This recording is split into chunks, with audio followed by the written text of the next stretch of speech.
I wanted to answer for you the question I had in the discussion about what is the maximum, what is the angle that results in the maximum range, right? So here's the question and the formula that's relevant. And one of the things I want you to notice is the only part that has anything to do with the angle is the sine 2 theta. So it doesn't really matter what V naught squared over G is, because as you change theta, that piece doesn't change, that stays the same. So there are a couple of ways to go at this problem, and I'm going to show you the mathematical way to go at it. There are a couple of mathematical ways to go at it, but I'm going to show you the one that's easiest, which is what is the maximum, here's the question, what is the maximum value that sine can be, right? We know the maximum value that the sine can be is 1, right? It can, because the sine goes from 0 up to 1, back to 0, down to -1, and back up to 0. So the largest value that the sine can be is 1. So if we take the inverse sine of that,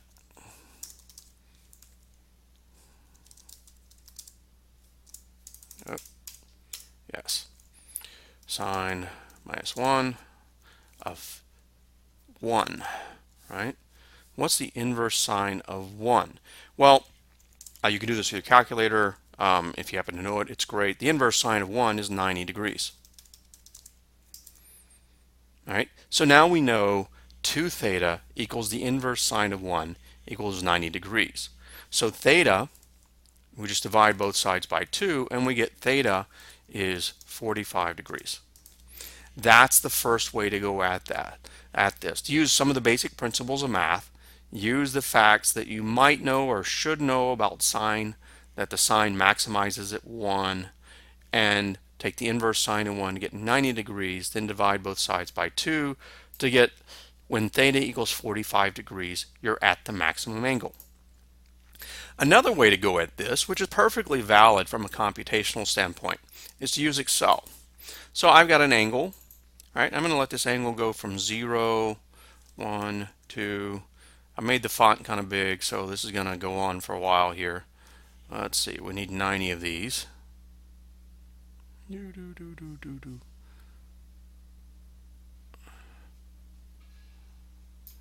Right, 0 to 90. And for purposes here of just demonstrating, I'm going to let V naught, right? I'll call it V naught like that. And G, I'm going to put those in. And I'm going to put those in as constants.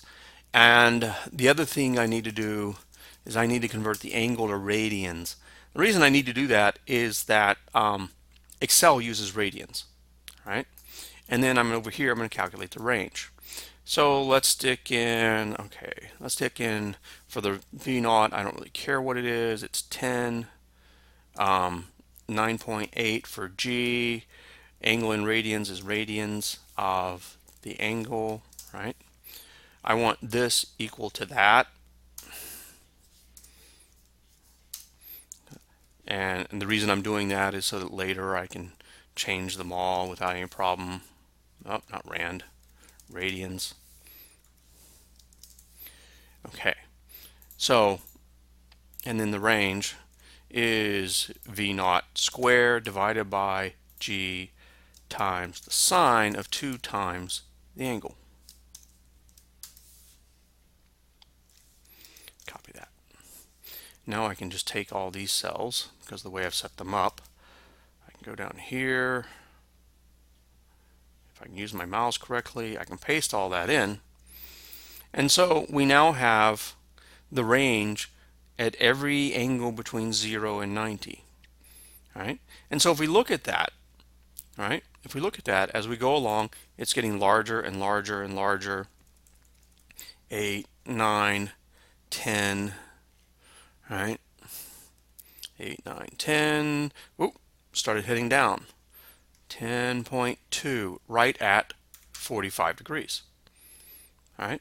So the largest that you get right here is at 45 degrees. Now, if you wanted to, you could add in more fine detail between 40, 4 and 46, right? And you're still going to find the largest angle is at 45 degrees. Let's also go up here. We'll change this. We'll change V naught to, let's say, 25. All right, change it to 25. We're going to go down and we're going to find yet again at 45 degrees, it's the greatest, right? Let's say we go do this experiment on Mars, right? Do it on Mars. Go down to 45 degrees. And once again, that's the greatest. All right, so another way to go at this problem is to use Excel. Use your Excel skills that you need to pick up while in college, and just brute force, go through the calculations, look at what the range is for different angles, and find out where it's a maximum. All right, that's it for this discussion question. I hope that makes things clear.